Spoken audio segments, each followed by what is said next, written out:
Hi everyone, Aiden here with eTrailer. And today we're going to be taking a look at our eTrailer adjustable dual ball mount, and we're going to see how it fits on the back of our 2025 Chevrolet Silverado 1500. Now if you're using your Silverado to tow multiple different trailers, say you've got a boat trailer on the weekends that you're taking out with the family, or a utility trailer you're taking out during the week for some jobs, then an adjustable ball mount like this makes a ton of sense because you can quickly rise or drop that whole assembly to fit the ride heights of your different trailers. So no matter what, we can always be towing level, and we can get up to a 6-inch drop with this. Or we can simply flip the ball around. So rather than go with the 2 5/16, we can switch it out for the 2-inch ball to match up with the different couplers we may have on our different trailers. Your weight capacities will change depending on which ball you use though. That 2-inch ball that we have up top right now is going to give you a 7,500 pound gross trailer weight rating. That's how much weight it can pull. And a 750 pound max tongue weight. That's the maximum downward pressure on the end of the ball mount there. Switching over to the 2 5/16, that will jump up a little bit to a 10,000 pound gross trailer weight rating and a 1,000 pound max tongue weight. Of course, that's just what the ball mount is rated for though, not necessarily your hitch or your vehicle. So it's always a good idea to check your Silverado's owner's manual and make sure you go by the lowest rated component, whether that's the truck or the ball mount. Now while we're in here close on the hitch, we can see it's working great with our 2-inch by 2-inch receiver tube.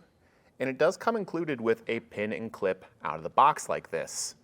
You probably would want to upgrade this to a locking pin and clip if you plan on leaving this in the hitch long term, but it's just nice to know that out of the box, it's going to give you a basic pin and clip to get you started.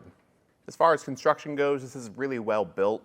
You're going to have this black nickel plating over the whole ball assembly here, including your pins and clips. And from our testing, this holds up really well, especially when you compare it to something like a typical chrome plating. Of course, the best protection for any finishes on a ball mount like this is going to be ball grease.